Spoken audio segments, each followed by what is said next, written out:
My name's Will Brown. I'm the executive chef at the Terrace Restaurant at Longwood Gardens.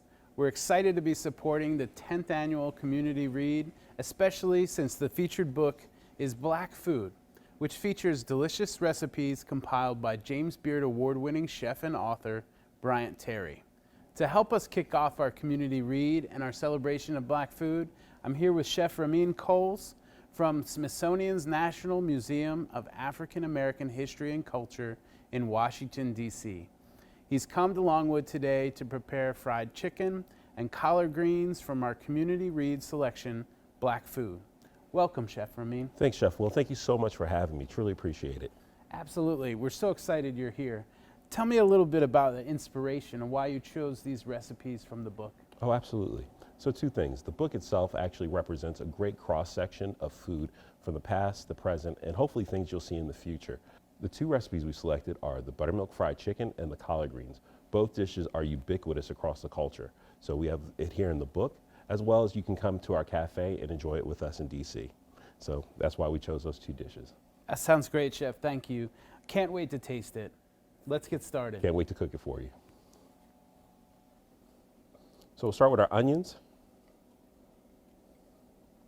our pork bone, our ginger, and we're actually going to hold off on adding the red chili flakes. Now, there are two reasons behind this. If you add the chili flakes early, what you're going to get is a hotter dish. If you add them at the end, you have a little bit of heat that you run into. So the longer you cook them, the spicier this will be. So as you'll see, when we start cooking this, we actually add this towards the end. So once your aromatics start cooking, we're going to simply add some water to them.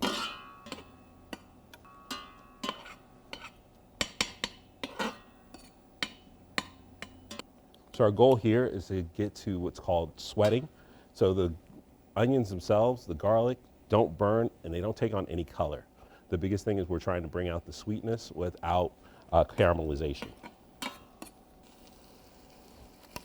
So now that everything's begun sweating, you start hearing it, you start smelling it, we're gonna add some water to it.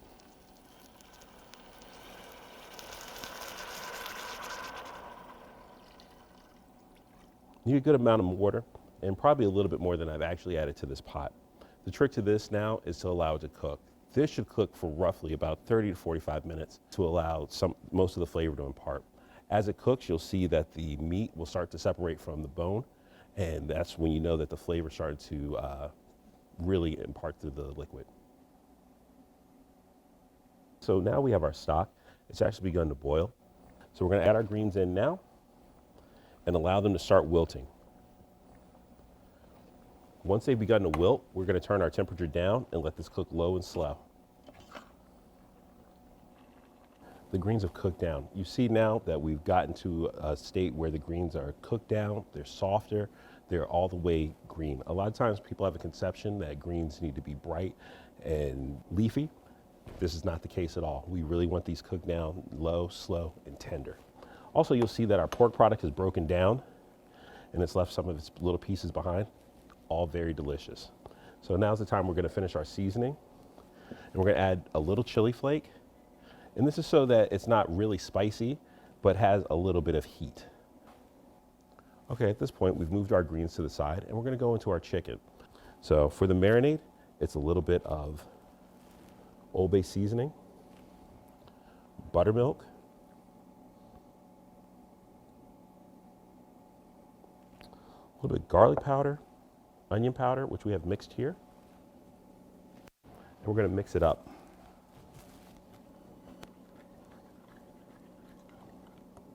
So as you mix this, you let it sit, you add your bird. The chicken goes in, it marinates for a minimum of an hour to overnight. So we're going to let this rest, and in our mix we have dry mustard, cornstarch, our combination of garlic powder, onion powder, AP flour, as well as Old Bay seasoning, which gives us some of that East Coast flavor. Okay, so we have our chicken marinating now. We're going to have to marinate a minimum of about an hour.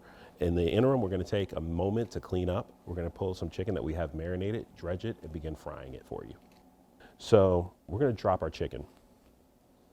We're going to tap it off a little bit. and into our oil. If you notice, our pan is not completely full. That's for safety. Oil will rise. It is set at 350. For your home cooks, you may want to go a little bit hotter, like 360, because what that allows you to do is regulate the drop in temperature. When you drop this chicken in, you lose temperature.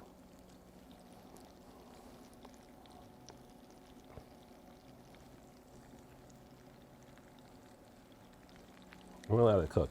This is gonna take roughly probably 13 to 15 minutes to really cook through, maybe a little bit longer at home. And we're gonna let it get golden brown. A lot of times people will get the whole wing and drop it as such, but a little trick that my mom used to do is she would take the wing, flip it, fold it over itself so it's a solid piece, and drop the whole thing in.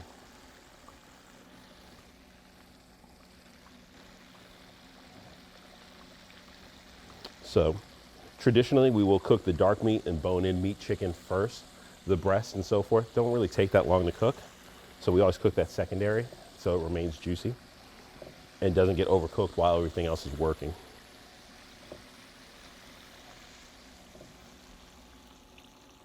So our chicken's frying. We've taken a couple times. We've actually taken some time to turn the chicken because it's sitting on the bottom. We don't want any burn marks. So once we get into this point, you'll notice the chicken is what we call GBD, golden brown and delicious. So it's cooked down to the bone. We're gonna sit it here on the side and let some of the oil drain and let the chicken cool ever so slightly.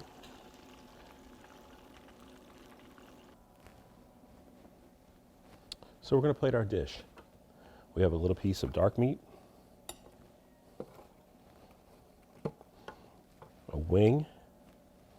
You know what? And we'll throw a drumstick on just for good measure. We'll garnish it with a little bit of sage. Maybe more like that.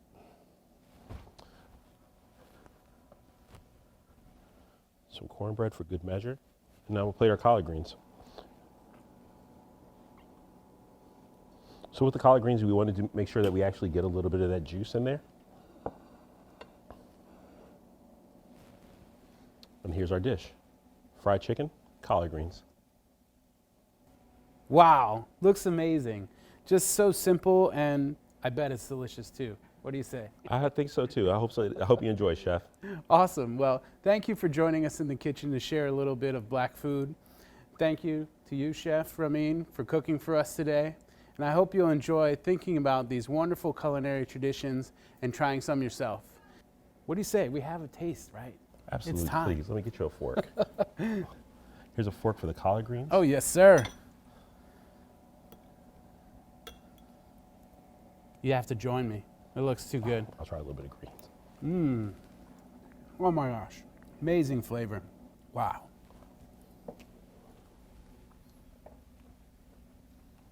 You got to thank Mama for that one. Every day. And how about chicken? Let's get a bite here. Oh my goodness. So, so good. Wow. Pure flavor, man. Thank you so much. Thank you so much, Chef. Thank you I for having me. appreciate you Really for being appreciate here. it. We appreciate you for joining us today. And thanks so much. We hope to see you at the community read events. Take care.